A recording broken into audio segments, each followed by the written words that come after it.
अभी अभी खबर सामने आया, भारत और पाकिस्तान के बीच युद्ध की संभावना एक जटिल और संवेदनशील मुद्दा है जो ऐतिहासिक, भू राजनीतिक और वर्तमान घटनाओं पर निर्भर करता है।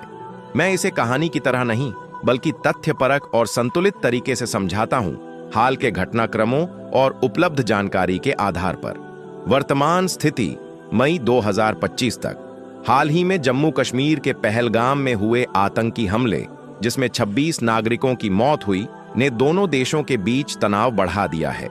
इस हमले के पीछे पाकिस्तान का हाथ होने का संदेह भारत ने जताया है, जिसके जवाब में भारत ने बड़े कदम उठाए, जैसे सिंधु जल संधि को रद्द करने की धमकी, पाकिस्तान के साथ कूटनीतिक संबंध कम करने की चर्चा, सीमा पर सैन्य कार्रवाई जैसे नियंत्रण रेखा (LOC) पर जवाबी गोलीबारी।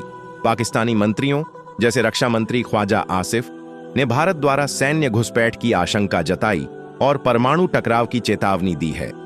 दूसरी ओर भारत ने अंतर्राष्ट्रीय मंचों पर पाकिस्तान को घेरने की रणनीति अपनाई है। युद्ध की संभावना CIA की 1993 की रिपोर्ट। हाल ही में सार्वजनिक हुई इस रिपोर्ट में 1990 के दशक में युद्ध की संभावना को 5 में से 1 माना गया। एक आंका गया था। यह रिपोर्ट बताती है कि आतंकी हमले, जिन्हें एक पक्ष दूसरे पक्ष द्वारा प्रायोजित मानता है, युद्ध का कारण बन सकते हैं।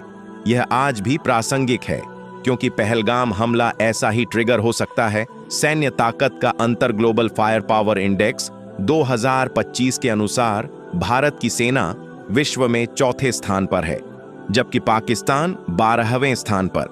भारत के पास 14,55,000 सक्रिय सैनिक, 4,614 टैंक और 18 पनडुब्बियां हैं, जबकि पाकिस्तान 4,085 पनडुब्बियां हैं के पास 6,54,000 सैनिक और 8 पनडुब्बियां हैं। भारत की नौसेना और वायुसेना भी तकनीकी रूप से पाकिस्तान से कहीं आगे है। 1971 के युद्ध में भारतीय नौसेना ने कराची बंदरगाह को तबाह कर दिया था, जो इस अंतर को दर्शाता है। विशेषज्ञों का मानना है कि सीमित युद्ध में पाकिस्तान कुछ हफ्तों तक टिक सकता है, लेकिन पूर्ण युद्ध में 4 से 10 दिनों से ज्यादा नहीं। परमाणु खतरा। दोनों देश परमाणु शक्ति संपन्न हैं। भारत के पास 120 से 130 और पाकिस्तान के पास 100 साथी में 107, 150 से 170 परमाणु हथियार हैं।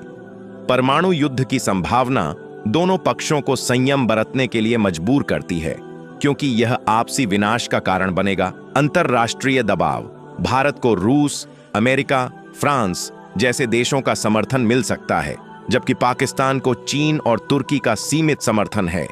संयुक्त राष्ट्र और अन्य वैश्विक शक्तियां जैसे अमेरिका युद्ध को रोकने के लिए हस्तक्षेप कर सकती हैं, जैसा कि 1965 और 1971 में हुआ था। आर्थिक स्थिति। भारत की GDP पाकिस्तान से 10 गुना बड़ी है। पाकिस्तान की कमजोर अर्थव्यवस्था उसे लंबे युद्ध की इजाजत नहीं देती।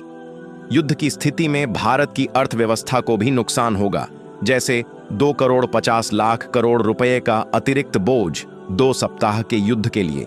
ऐतिहासिक संदर्भ। भारत और पाकिस्तान के बीच अब तक 4 प्रमुख युद्ध 1943 से 48, 1965, 1971, 1999 हुए हैं, जिनमें पाकिस्तान को हर बार हार का सामना करना पड़ा। 1940 से 48 पहला कश्मीर युद्ध, जिसके बाद नियंत्रण रेखा LOC बनी। 1965 ऑपरेशन जिब्राल्टर के जवाब में भारत ने लाहौर तक हमला किया। 1971 बांग्लादेश मुक्ति संग्राम, जिसमें पाकिस्तान के 9,03,000 सैनिकों ने आत्मसमर्पण किया। 1993 कारगिल युद्ध, जिसमें भारत ने पाकिस्तानी घुसपैठियों को खदेड़ा। युद्ध की संभावना के कारक उकसावे, आतंकी हमले या LOC पर गोलीबारी जैसे हालिया घटनाक्रम तनाव बढ़ाते हैं। आंतरिक राजनीति। दोनों देशों में राष्ट्रवादी भावनाएं युद्ध की मांग को हवा दे सकती हैं। चीन की भूमिका। पाकिस्तान में चीन के निवेश के कारण वह युद्ध को रोकने की कोशिश कर सकता है। शांति प्रयास। ताशकंद समझौता 1966 और सिंधु जल संधि 1960 जैसे ऐतिहासिक समझौते दिखाते हैं कि कूटनीति युद्ध को टाल सकती है।